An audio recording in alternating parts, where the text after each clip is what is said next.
할렐루야, 반갑습니다. 살아계신 하나님을 찬양합니다. 오늘 2016년 8월 9일 주일 예배를 마음을 다하고 힘을 다하고 뜻을 다하여서 우리 아버지 하나님께 올려드리겠습니다. 이 세상에 둘도 없는 오직 한 분이신 우리 하나님, 삼위일체 성부 성자 성령 하나님께 우리의 마음과 정성을 다해 찬양드리겠습니다. 찬송가 11장 함께 찬송하시겠습니다.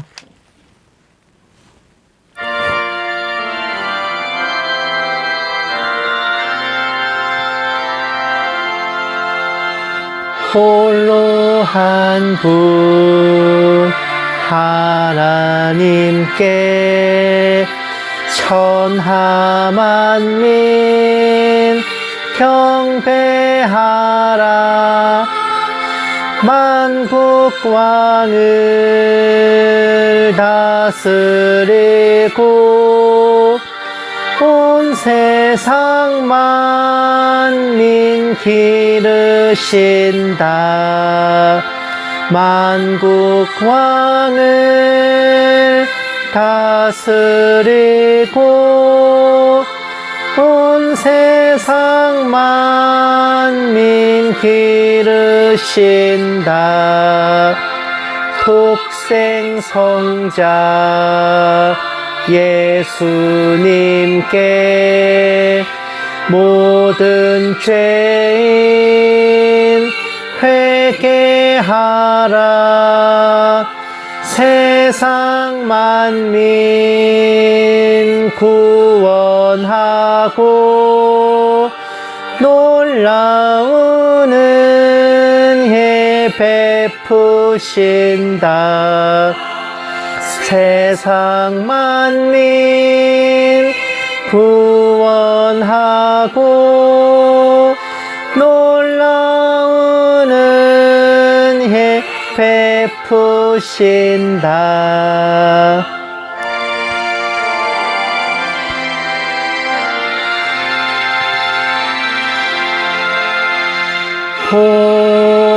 보혜사 성령님께 모든 삶을 맡기어라. 말씀으로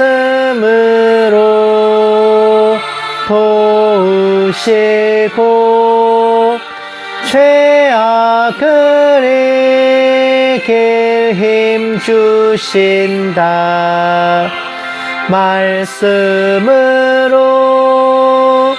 도우시고 죄악을 이길 힘 주신다.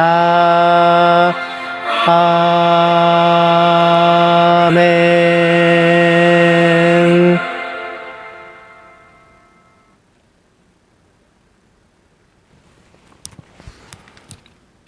아멘. 자연 만물은 태양이 없으면 살 수 없고 모든 생명은 또 공기가 없으면 살 수 없는 것처럼 우리네 그리스도인들은 우리 주 예수님 없이는 살 수 없습니다.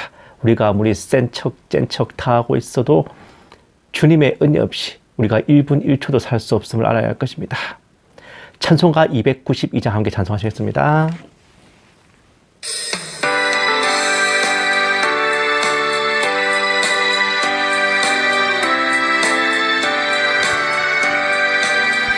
주 없이 살 수 없네. 죄인의 구주여, 그 귀한 보배 피로 날 구속하소서.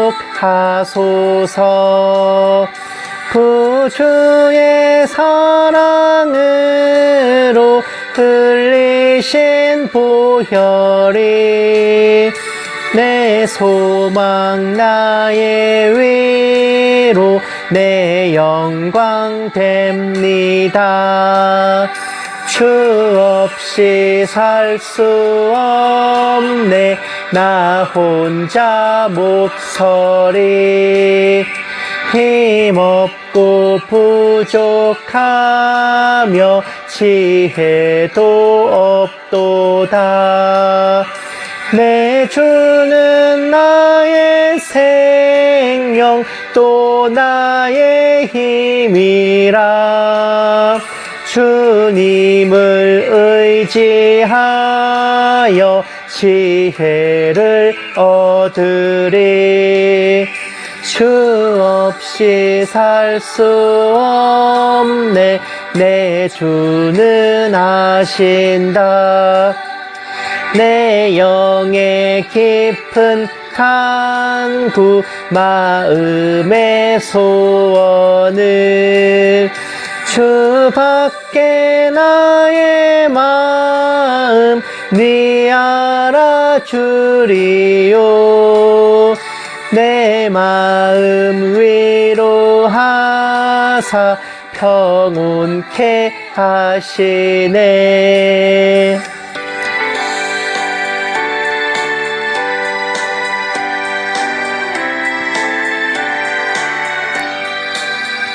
주 없이 살 수 없네. 세월이 흐르고 이 깊은 고독 속에 내 생명 끝나도 사나운 풍랑일 때 날 지켜주시니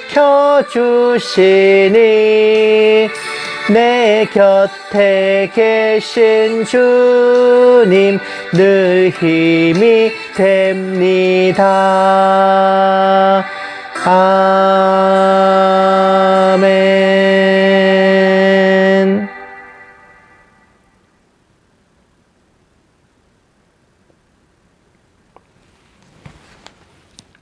아멘. 주님 없이 살 수 없다라고 말로만 하지 말아요. 네, 하루하루 우리가 살아가는 것 모두, 우리가 지금까지 지내온 것 모두 주님의 은혜로 되었음을 우리가 고백하고 또 마음속에 확신해야 합니다. 찬송가 301장 함께 찬송하시겠습니다.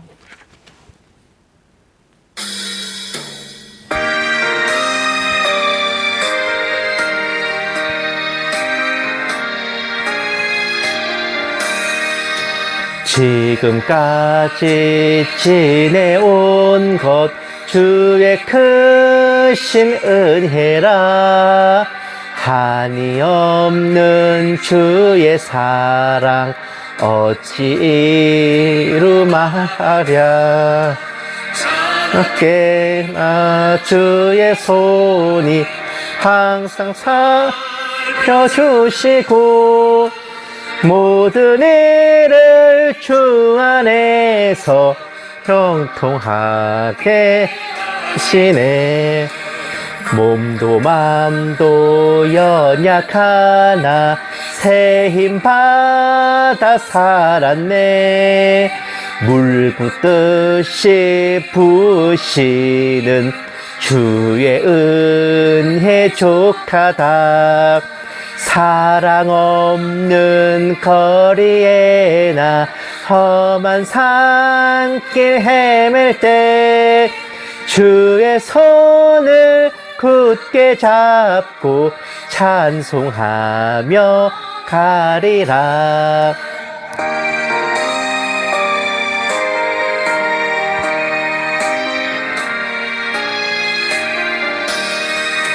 주님 다시 뵈올 날이 날로 다가와 무거운 짐 주께 맡겨 벗을 날도 멀잖네.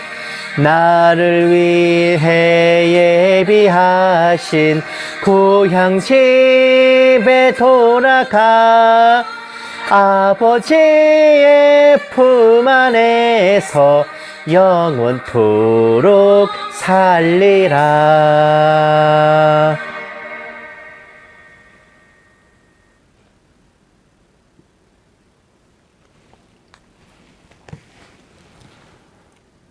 아멘. 우리를 구원하시고 축복하시고 우리의 하루하루를, 우리의 출입을, 우리의 가고 서는 것을 보살피신 우리의 주님께서는, 우리 아버지 하나님께서는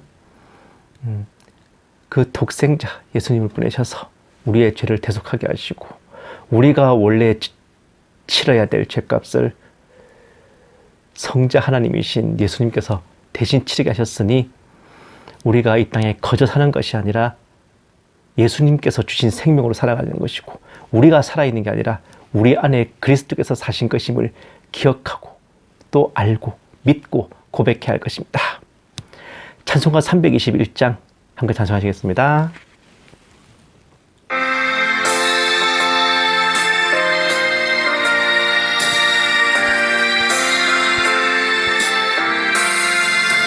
날 대속하신 예수께 내 생명 모두 드리니 늘 진실하게 하소서. 내 구주 예수여 나 구주 위해 살리라. 내 기쁨 한량 없으리. 내 갈 길 인도하소서. 내 구주 예수여 날 구원하신 예수를 일평생 의지하오니 날 영접하여 주소서. 내 구주 예수여 나 구주 위해 살리라. 내 기쁨 한량 없으리. 내 갈 길 인도하소서. 내 구주 예수여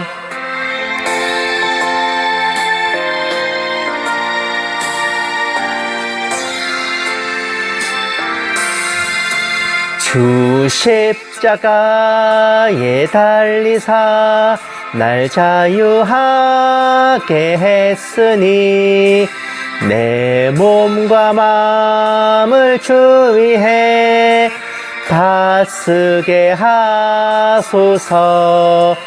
나 구주 위해 살리라. 내 기쁨 한량 없으리.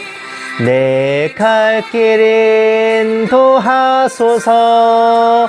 내 구주 예수여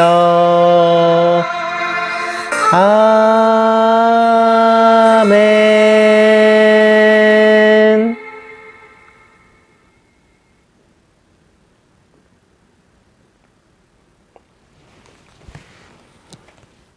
아멘. 물론 이 세상 살아가면서 언제나 좋은 일, 기쁜 일만 있을 수는 없어요. 이 빛과 흑암이 공존하며 부딪히는 세상 속에서 이리 치고 저리 치면서 때로는 우리가 이해하지 못할 풍파가 닥치기 마련입니다.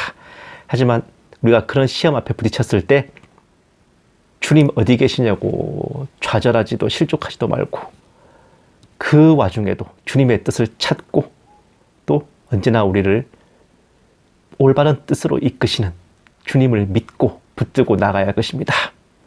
찬송가 342장 함께 찬송하시고 묵도하심으로 예배 시작하겠습니다.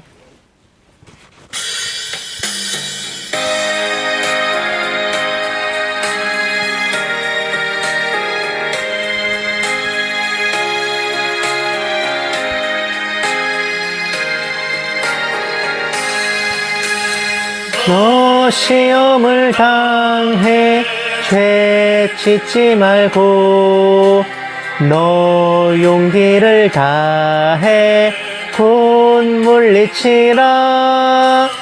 너 시험을 이겨 새 힘을 얻고 주 예수를 믿어 늘 승리하라. 우리 구주의 힘과 그의 위로를 빌라. 주님 내 편에 서서 항상 도우시리. 내 친구를 삼가 잘 선택하고 내 언행을 삼가 늘 조심하라. 너 열심을 다해 늘 충성하고 온 정성을 다해 주 봉사하라. 우리 구주의 힘과 그의 위로를 빌라. 주님 내 편에 서서 항상 도우시리.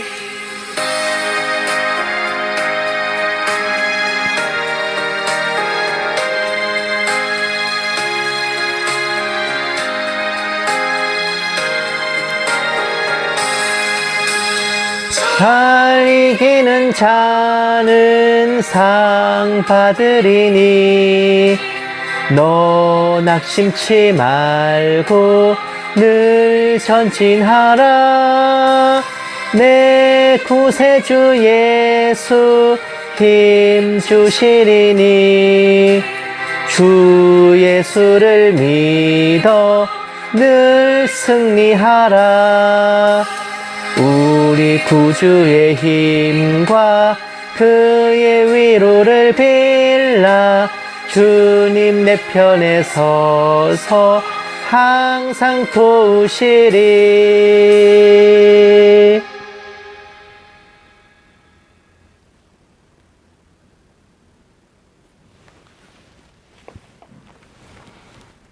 아멘. 묵도하심으로 예배 시작하겠습니다. 기도하시겠습니다. 볼지어다 내가 문 밖에 서서 두드리노니 누구든지 내 음성을 듣고 문을 열면 내가 그에게로 들어가 그와 더불어 먹고 그는 나와 더불어 먹으리라. 이기는 그에게는 내가 내 보좌에 함께 앉게 하여 주기를 내가 이기고 아버지 보좌에 함께 앉은 것과 같이 하리라. 사랑이 많으신 하나님 아버지, 낮이든 밤이든 쉼없이 저희를 보살펴 주시고 동행하여 주신 은혜로 한 주를 평안히 살아낸 저희들 복된 주일을 맞아 아버지께 예배의 자리로 나오게 하심에 감사드립니다. 아버지 사랑 안에서 나아가는 것도 은혜요, 물러서는 것도 은혜요, 저희 모든 삶 속에서 아버지 은혜를 체험하게 하시고 아버지께 감사드릴 일들로 넘쳐나게 하여 주시옵소서. 오늘 예배 가운데 아버지께서 홀로 영광받아 주시옵시고 이 모든 말씀 살아계신 예수님 이름으로 기도드렸습니다. 아멘. 찬송가 344장 함께 찬송하시겠습니다.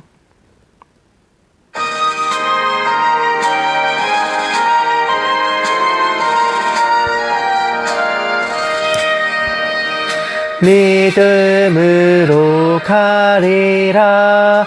주님 가신 고난의 길, 주님 말씀 붙잡고 승리하며 살아가리. 주님 앞에 나아가 무릎 꿇어 간구하고 겸손하게 주님 섬겨 새 힘을 얻으리라. 고난 중에 있을 때 소망 중에 기뻐하며 주님 말씀 따라서 기쁨으로 살아가리. 주님 앞에 나아가 무릎 꿇어 간구하고 겸손하게 주님 섬겨 새 힘을 얻으리라.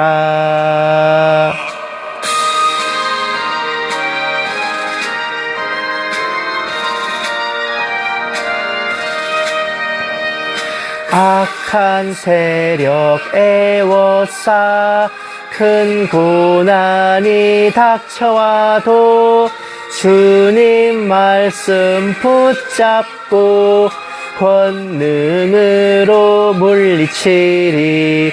주님 앞에 나아가 무릎 꿇어 간구하고 겸손하게 주님 섬겨 새 힘을 얻으리라.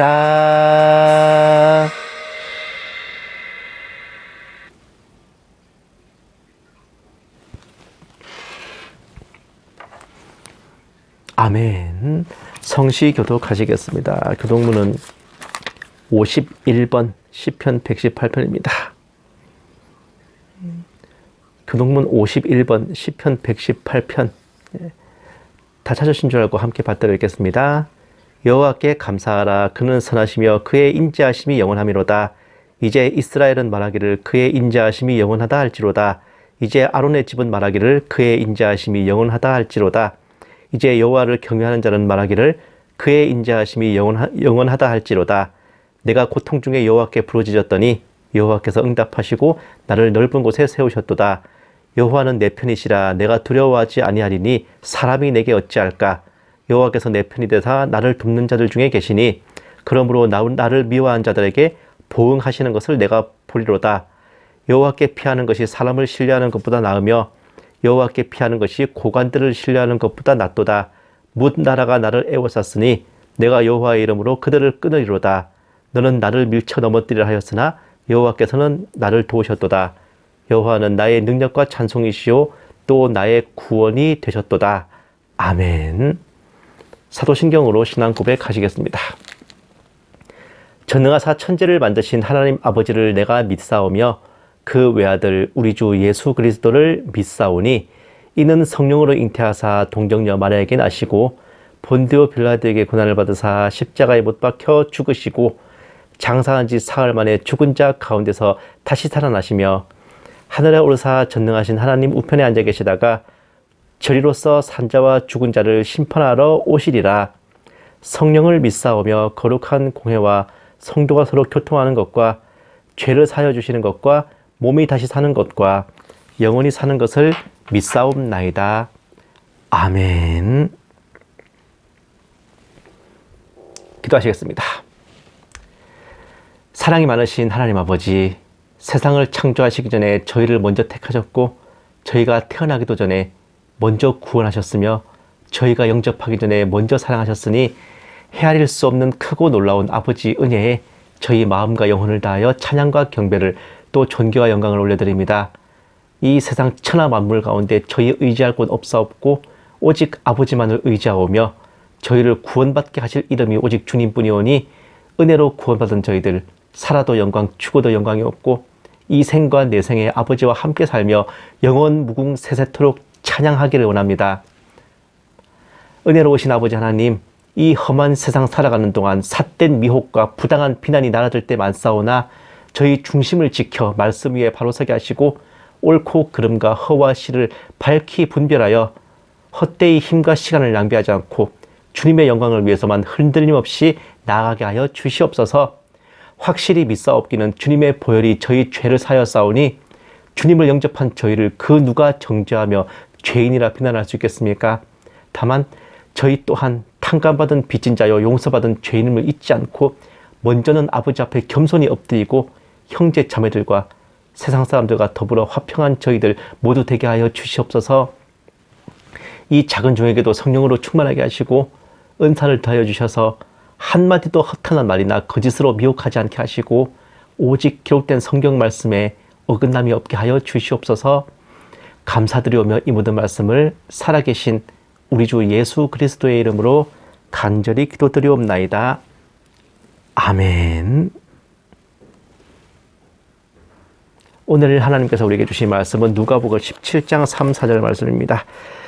제가 가진 성경책으로는 신약성경 124페이지예요. 누가복음 17장 3, 4절 말씀. 오늘은 좀 짧습니다. 근데 좀 짧고 굵어. 다 찾으신 줄 알고 함께 받들어야겠습니다. 너희는 스스로 조심하라. 만일 내 형제가 죄를 범하거든 경고하고 회개하거든 용서하라. 만일 하루에 7번이라도 내게 죄를 짓고 7번 내게 돌아와 내가 회개하노라 하거든 너는 용서하라 하시더라. 아멘. 사랑하는 여러분, 얼마 전에 제 유튜브 채널 영상에 어떤 댓글 하나가 달렸는데 굉장히 짧고 굵었습니다.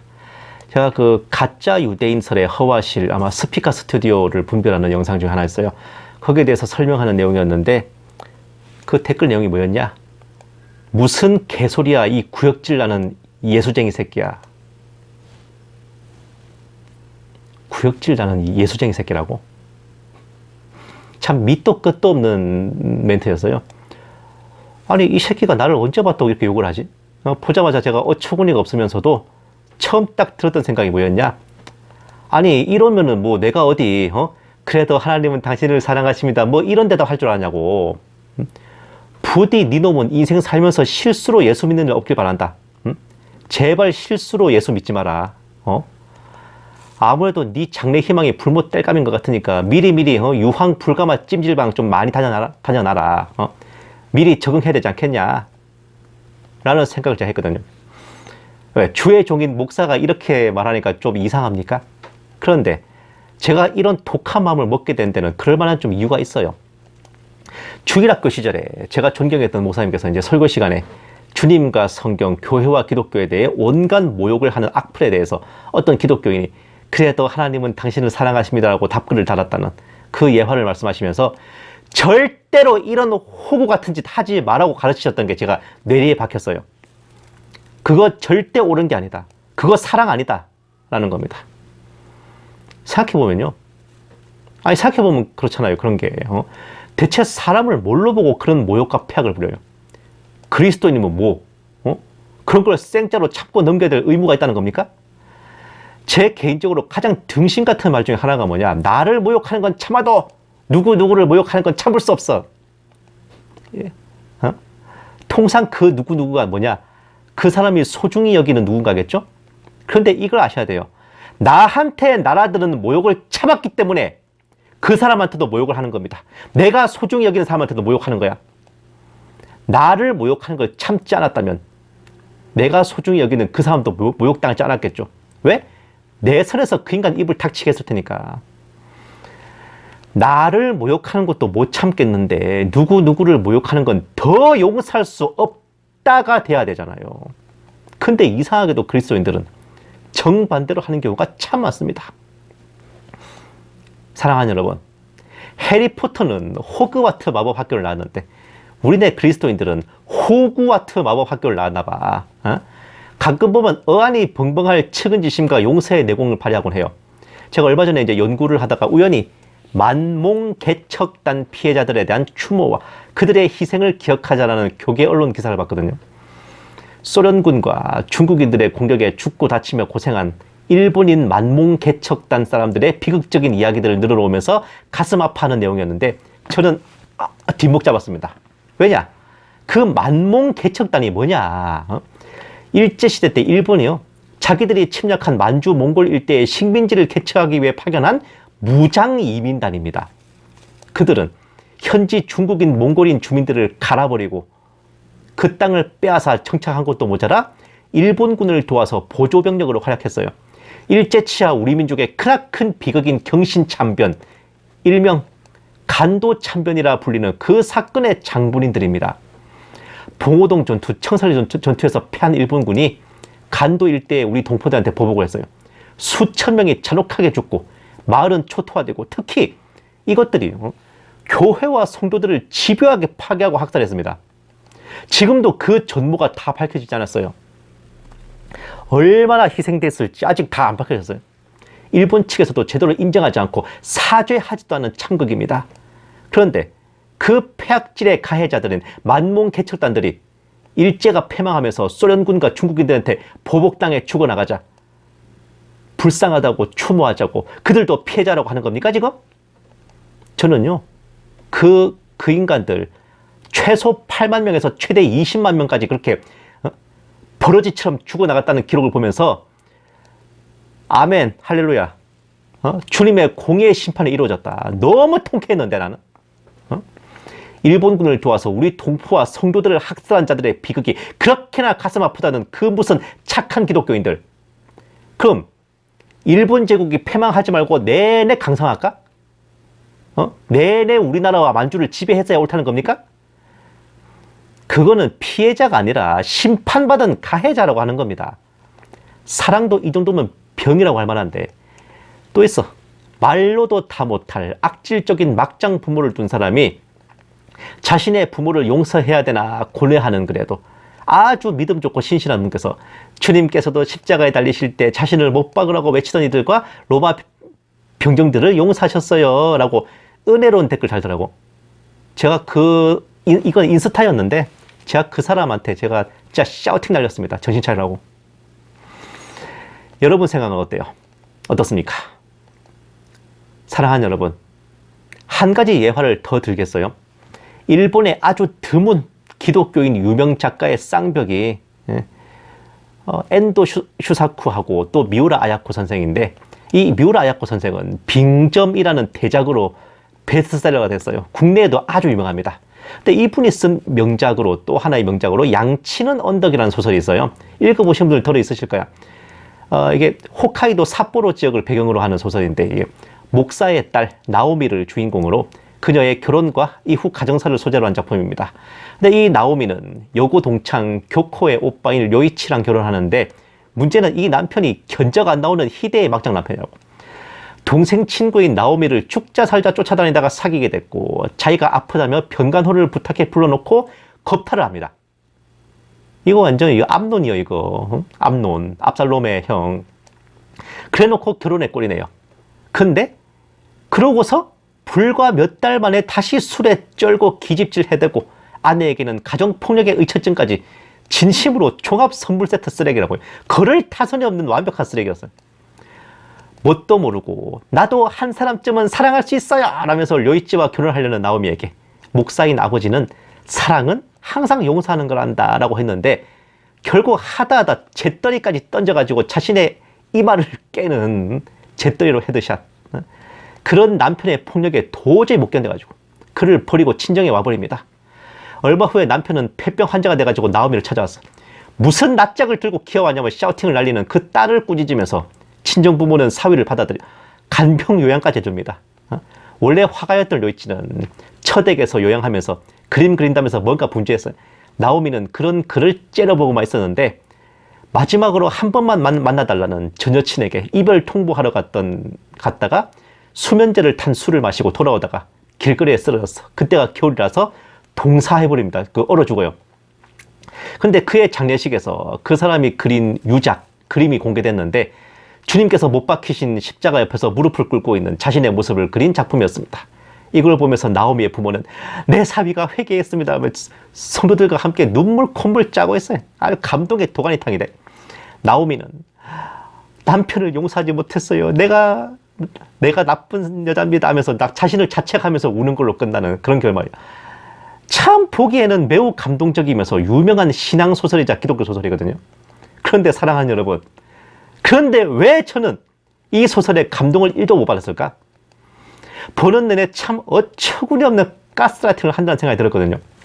죄는 남편이 지었는데 회개는 왜 피해자인 아내가 하고 있냐고요. 희대의 개막장 남편인데 그걸 용서하지 못한 아내가 나쁜 겁니까? 작품 내내 피해자인 아내에게 미안하다는 사과 한마디 없이 골로 간 놈인데, 그림 하나 그럴싸하게 그리면 38광땡이야? 그림 그리고 붓질할 시간에 잘못했다고 무릎 꿇고 빌었어야 될 거 아니야. 제가 더 기가 막혔던 이유는요, 저 작품을 쓴 미우라 아야코 작가, 수많은 그리스도인들에게 눈물 콧물 짜내게 하고 수많은 막장 남편을 둔 그리스도인 아내들, 남편을 용서하지 못한 내가 나쁜 년입니다 하고 회개하게 만든 이 미우라 아야코 작가는 정작 본인은요, 같은 기독교인 남편 만나서 결혼했어요. 부부가 함께 자파상 운영하면서 매우 평온하고 행복한 결혼생활을 했다는 겁니다. 지가 쓴 소설에 나오는 나오미가 겪었던 일들, 그 비슷한 것조차 겪어보지 못한 주제에 누구한테 훈수 두는 건데? 저는요, 이 작가도 앵간히 겪어보고 그런 거 쓴 줄 알았어요. 근데 아니야. 많은 그리스도인들이 이런 방식으로 호그와트 마법학교 수업을 받는구나 싶었습니다. 자신의 신앙을 자랑하기 위해 무리수를 두고 어처구니 없는 상황 설정하면서 너희도 이렇게 해야 진정한 그리스도인이야. 쥐도 안 해봤으면서 그렇게 개나발 부르대시는 분들, 용서에 이상한 집착을 갖고서 무슨 짓을 당했어도 용서해야 되고 용서 못하는 너희는 죄인이야 라고 해대는 인간들, 과연 주님께서 그런 자들을 어떻게 평가하실지 제가 각이 안 나와요. 물론 제 생각에 반론을 제기하실 분들도 계실 겁니다. 마태복음 18장에 나오는 일반 달란트 탕감받은 자가 100데나리온 빚진 자를 용서하지 않고 억지로 빚을 받아내려 감옥에 끌고 가죠. 그러다가 빚 탕감이 취소되고 도로 빚을 갚도록 감옥에 끌려가는 그 예화를 드실 수도 있고 7번씩 잃은 분야도 용서라는 말씀을 근거로 드실 수도 있죠. 그러나 제가 분명히 말씀드리는데 성경은 절대 띄엄띄엄 봐서는 안 되고 말씀을 풀 때도 문해력이라는 게 매우 중요합니다. 용서에도 전제 조건이 있어요. 약관을 똑바로 읽어봐야 돼. 그것은 바로 가해자가 돌이켜 뉘우치고 사과를 할 때입니다. 당연한 이치죠. 약혼을 했어야 파혼을 하고 결혼을 했어야 이혼을 하고 신뢰가 있어야 배신도 있죠. 용서를 하려면 사과가 먼저여야 됩니다. 100대 그 만달란트 빚졌다가 탕감받은 사람이 다시 감옥에 끌려간 이유는 100데나리온 빚진 사람이 엎드려서 용서를 비는데도 그랬기 때문입니다. 만약에 이 100데나리온 빚진 사람이 아씨 그깟 푼도 갖고 왜 지랄이야 하면서 이렇게 땅으로 나왔으면은 그 100데나리온 빌려준 사람이 아니라 주님이 가셔서 걔를 감옥에 집어넣으셨을 거예요. 아시겠습니까? 꼼꼼히 읽어봐야 돼. 사과 없는 용서는 그냥 정신승리의 자체면에 불과한 겁니다. 제 생각에 용서의 3요소가 있어요. 용서에는 3가지. 진정으로 용서가 성립하려면 셋 중 하나는 무조건 있어야 되는데 첫째, 가해자의 반성. 둘째, 피해자에 대한 사과. 셋째, 피해자가 더 강할 때 반성하는 가해자, 사과하는 가해자에게 용서가 성립하죠. 근데 셋째는 무슨 의미냐? 여러분, 흔히 그 팔복을 말할 때 뭐뭐한 자에게 복이 있나냐, 팔복을 말할 때 온유한 자에게는 복이 있나니 그가 땅을 차지할 거라, 기업으로 받을 것이라 그러잖아. 근데 그 온유함이라는 게 뭔 뜻이냐? 다 부셔버릴 힘이 있어도 그러지 않는 선함을 뜻합니다. 즉 가해자를 죽이거나 박살내버릴 힘과 권력과 의지가 있어도 그러지 않고 목숨을 붙여둔다면 그게 바로 용서라고요.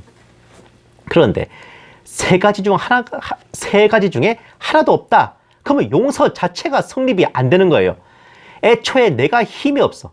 가해자에 비해서 나는 귓밥찌꺼기도 안 돼. 그래서 건드릴 수가 없어. 그래? 나는 용서할게. 이게 용서입니까 이게? 예?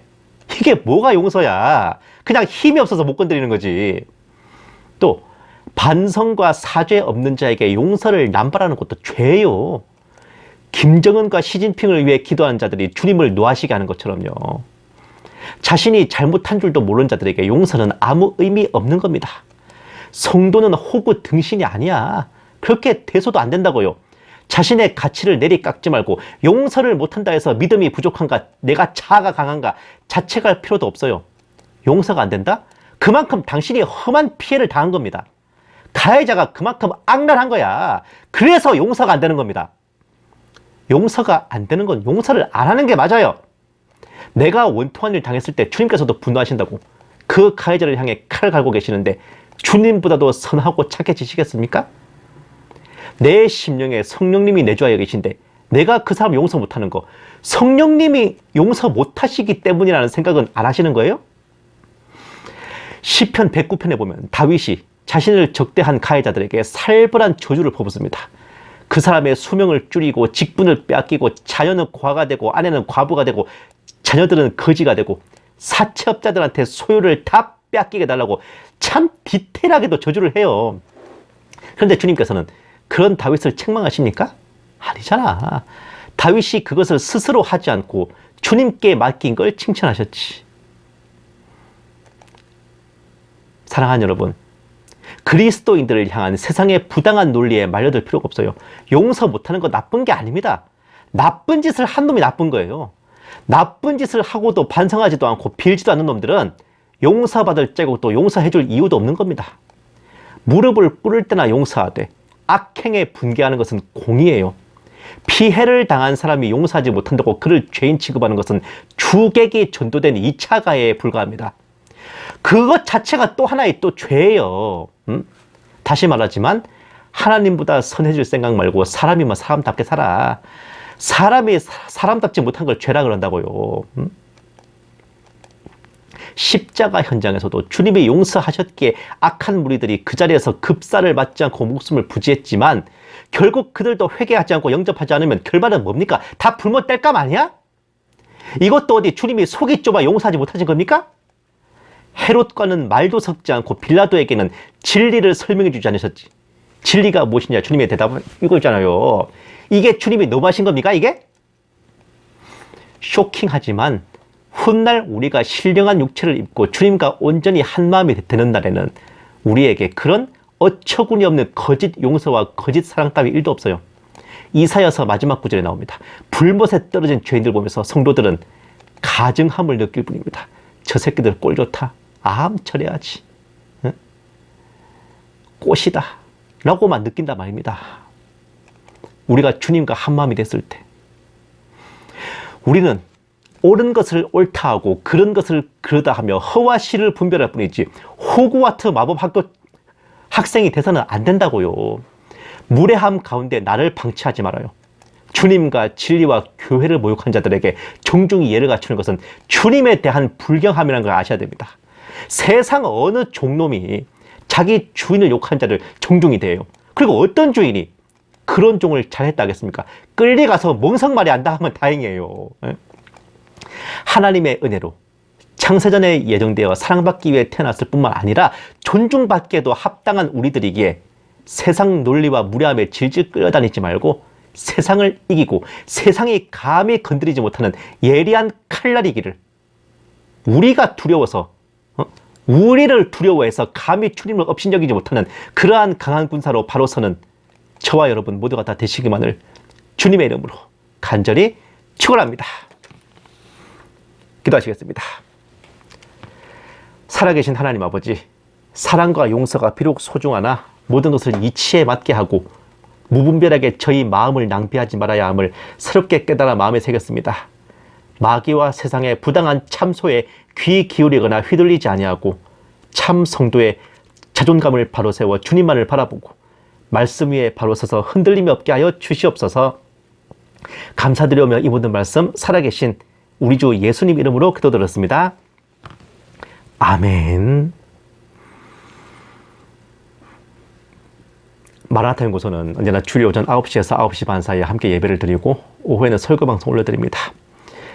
주중에 화목 2회에 걸쳐서 정세 분별 방송 올려드리고 이번 주에 이제 아저텍 뉴월드 시리즈 마무리하겠습니다.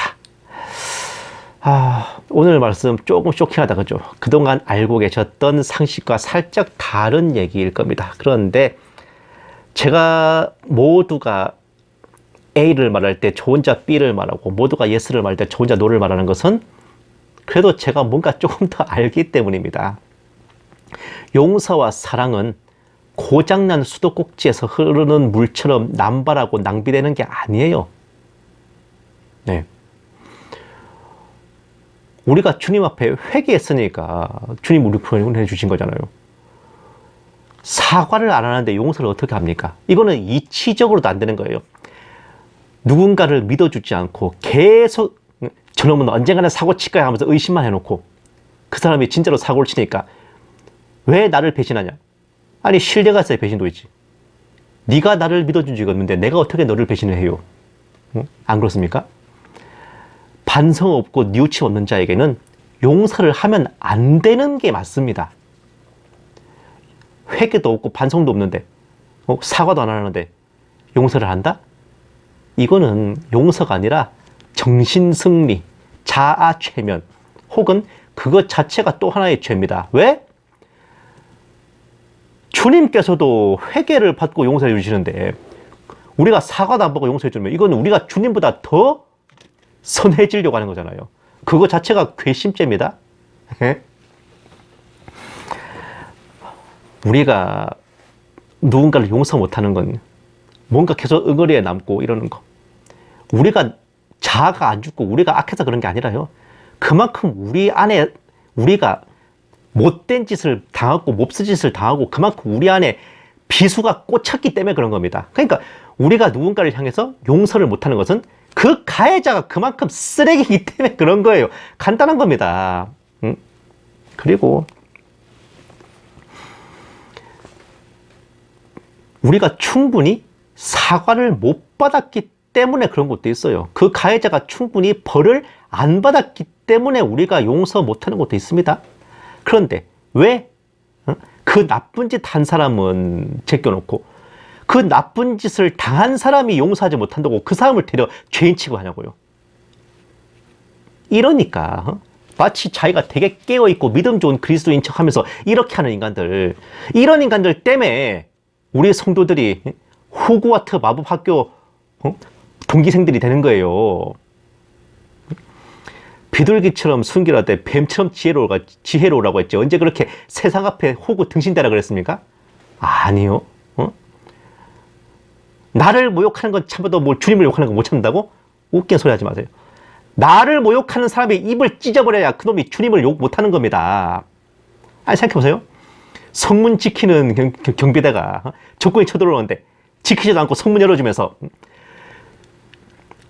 내가 지키는 성문을 지나가는 건 참아도 우리 주님께서 계신 왕궁으로 쳐들어가는 건 용서 못해?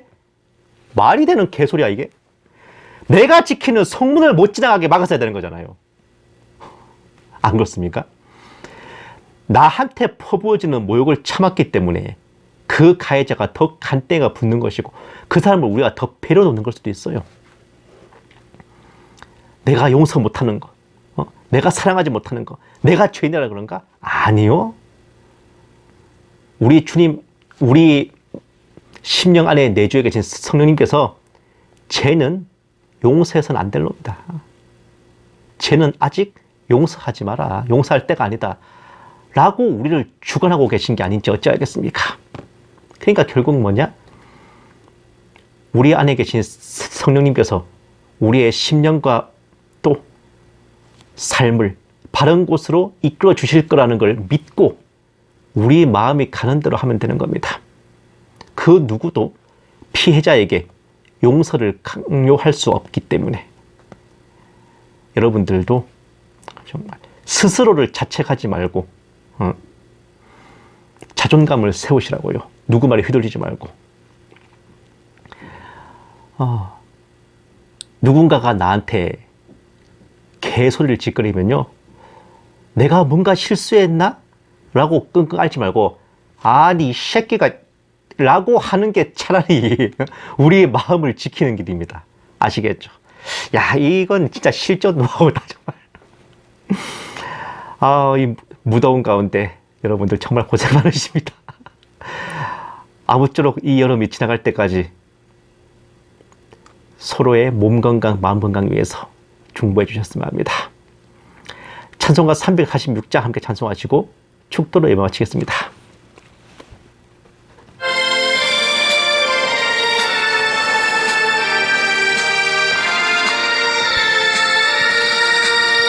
주 예수를 구하려 큰 싸움 하시니 주 십자가를 따라서 나갈 자 누구랴.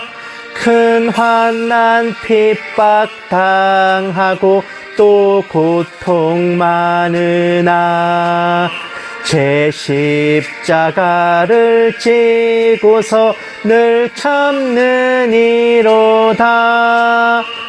주 예수 고난 당할 때 저 원수 위하여 죄 용서함을 빔같이 또 빌 자 누구랴. 저 순교자가 죽을 때 그 원수 사하고 제 영혼 부탁했으니 주 따르니로다.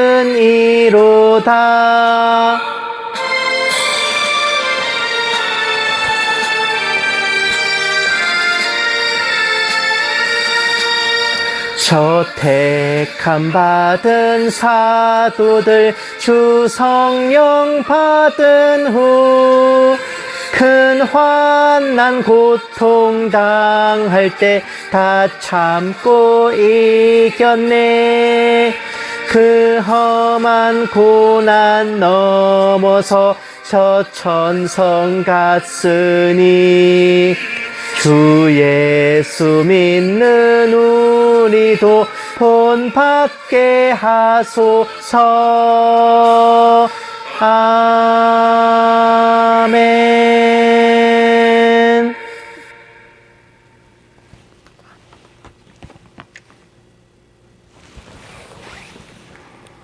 이제는 우리 주 예수 그리스도의 은혜와 독생자를 아껴시 내어주신 하나님의 지극한 사랑하심과 성령님의 감화 감동 내주 인도하심이 거짓 용서와 거짓 사랑에 스스로 속지 아니하고 범사에 헤아려 옳고 그름을 올바로 분별하는 모든 신부된 성도들 위해, 선교지에 있는 선교사들 위해, 핍박과 고난 속에 주님을 경외하는 북한 지하교회 성도들과 정치범 수용소의 성도들 위해, 이 나라와 이 민족 위해 늘 처음처럼 이제부터 영원까지 함께 계실지어다. 아멘. 오늘 하루도 행복하십시오.